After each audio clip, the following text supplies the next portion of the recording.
Czy znasz gry podobne do Pokémonów? Creatures of Ava stworzone przez hiszpańskie studio Inverge, a wydane przez nasze polskie 11-bit studio, skusiło mnie właśnie tą myślą, że być może będzie jak Pokémony. I okazało się, że trochę się pomyliłam, ale na pewno nie zawiodłam. Jako Wik trafiamy na planetę Ava, która jest zagrożona więdnięciem, czyli tajemniczą chorobą, która stopniowo pochłania wszystko. Namów, czyli rasa, która zamieszkuje tę planetę, stworzenia i roślinność.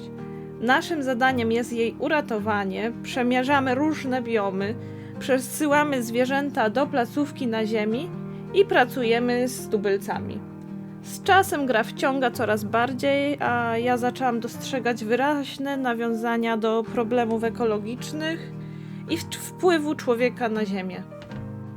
Przejdźmy do plusów gry. Na pewno świat, który wciąga, świetnie stworzona wioska, cała planeta i przede wszystkim tubylcy. Kolejny to fabuła, która pochłania. Chcemy dowiedzieć się, dlaczego planeta więdnie i w pewnym momencie to mnie bardziej trzymało przy grze niż sama rozgrywka. Były wzruszenia i łzy napływające do oczu. Na pewno też ciekawe i zabawne zadania poboczne, dzięki którym bardziej poznajemy namów. Sami namowie są świetni. Tak powinniśmy podchodzić do życia i tak szanować planetę jak oni. Kolejny plus to możemy kontrolować zwierzęta za pomocą gry na flecie.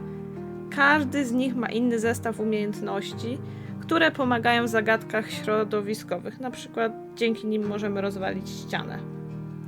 Są 4 różne biomy, gdzie spotkamy różnorodną roślinność i zwierzęta, przyjemna muzyka, otwarty, piękny świat. Często przystawałam i po prostu podziwiałam otoczenie. Znaleziska, notatki z poprzednich wizyt badaczy, miejsca, gdzie można zagrać na flecie i obejrzeć krajobraz. Pełno nawiązań do tego, jaki potrafi być człowiek, i ten dobry, i ten zły.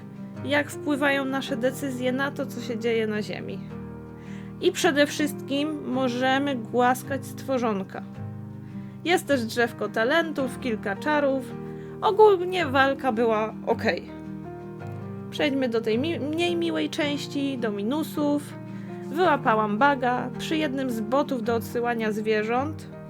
Można to było robić nieskończenie wiele razy i zdobywać punkty doświadczenia.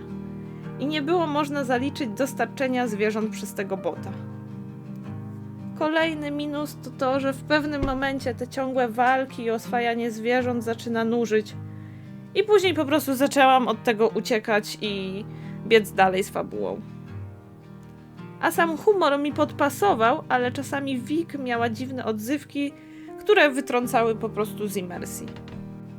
I odpowiadając na pytanie, nie doszukałam się tu Pokémonów, ale za to bardzo dobrej gry, już tak.